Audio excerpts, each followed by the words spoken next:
Hey guys, Saturday afternoon. It's 11th of July 2015. And as I promised, I'm going to get back and kind of give you guys a walkthrough on the van and how it worked out for us on our trip. I don't really have any set format for the video, so I'm just going to be, so to speak, winging it as I go through this. But hopefully I'll cover all the items that you guys are in question about, and certainly if you still have questions, feel free to drop them in the comments, and I'm pretty good about getting back with you on answering questions. So just looking at the back of the van, let's walk up inside. I got all the doors open. It's about, I don't know, mid 80s, maybe 90s out here today, so it's pretty toasty. I usually keep these curtains drawn to try to keep the direct sunlight out, and the tint helps as well. Let's look at this refrigerator and talk about that. It was an expensive item, and I did a lot of research before I bought it. I bought the Dometic brand, which has an American-made compressor, and just from what I read, that was the one to go with. It has a Danfoss American-made compressor, and it'll go cold enough to freeze ice cream. We left for the trip. I had it set for 38 degrees, and batteries were topped off just from the sun sitting here in the driveway, and it worked for us flawlessly throughout the entire trip. And I can't tell you how awesome it was on a 95-degree day to pull over at a attraction or a rest stop or even just a Walmart parking lot, pop that thing open and pull out a nice cold soda pop or something. It was just awesome, and it worked, like I said, flawlessly for 10 solid days off of solar power only. And there were a few days in there where we had a pretty good overcast, but the batteries just cranked this thing with no issues whatsoever. My wattage is 200 watts, and they pull in about 10 amps, the solar panels do. This thing draws somewhere in the neighborhood of 4 to 7 amps when you first turn it on and you're trying to cool things down on a hot day like that.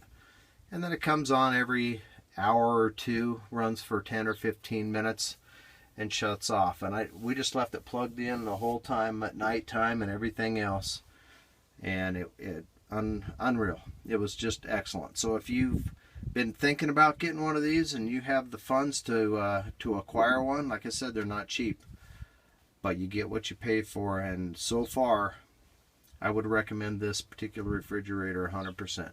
It's a Dometic CF50, Cold Freeze 50. It's the AC/DC model, so I can run it on 110 AC, and I can also run it on 12 volt DC. There were 3 nights that we had campsites with 110 power available, and what I did, I've got both cords plugged into this. So when it loses, when one of them quits powering it, it'll kick on to the other one. So this is just an extension cord. I've got my 110 cord here, and then the 110 AC. And then the DC cord here, which plugs into that DC outlet with this connector. So I just unplugged this one.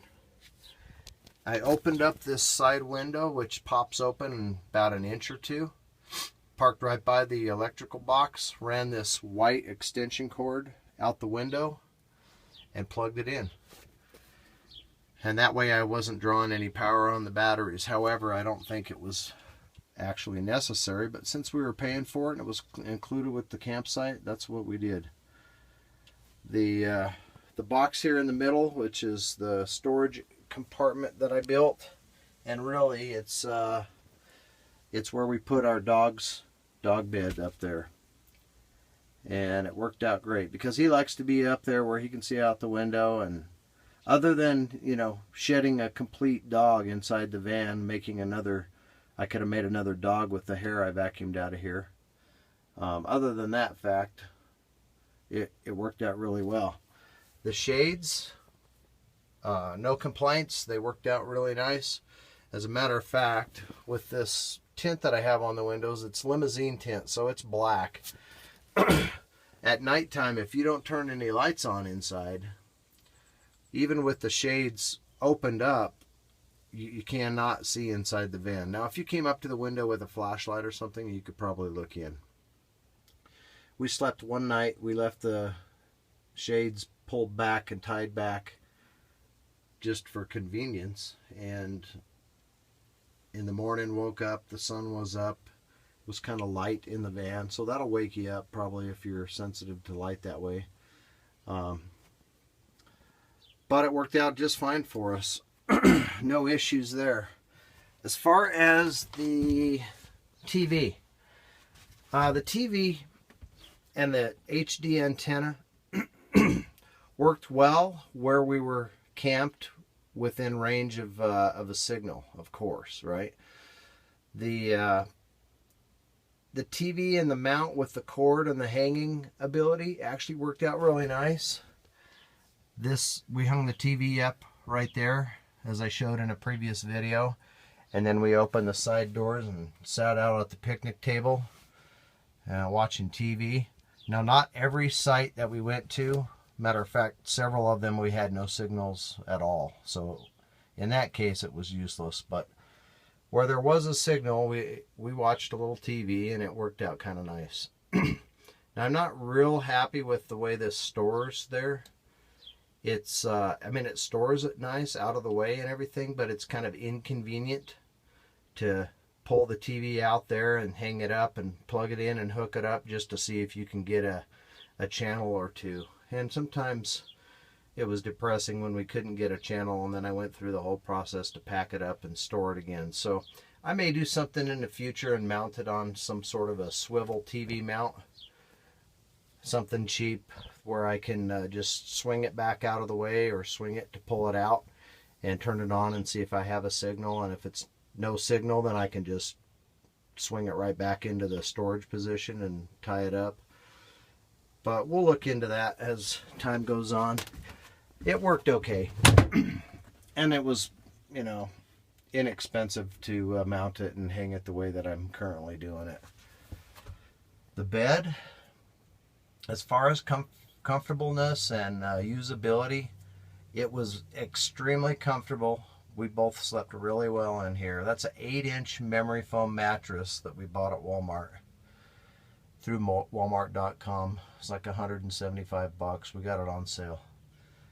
As far as usability and comfort, it's perfect. It is a little bit heavy. So when we pulled this bed up to access these 3 containers, we have 3 Sterilite containers there. That kind of gets to you, lifting that thing up and putting these support posts in. Once it's up and supported, it's not a big deal. You can access these totes really easy. But to be basically kneeling right here on your knees and then lifting that side of the bed up, that got a little monotonous, and it was kind of hard on your back to do that. So I don't know if I really have a fix for it. I guess the one fix would be to have a lighter mattress, like a light futon or something, but then you sacrifice the comfort.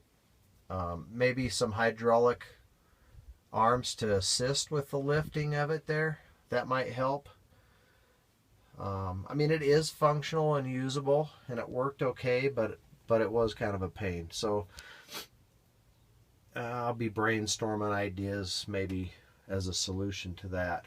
And then what we did underneath the storage, as you can see, is we have those 3 Sterilite containers, and it was amazing how well they actually fit in there. I did not build this with those in mind. We bought those after the fact, and they were about $7 or $8 a piece at Walmart. They're about a foot tall, maybe just a little more than a foot tall, a couple feet long and 1.5 feet wide or so. So what happened, we put one container, I put all of my clothes in and miscellaneous items. Another container, my wife put her stuff in.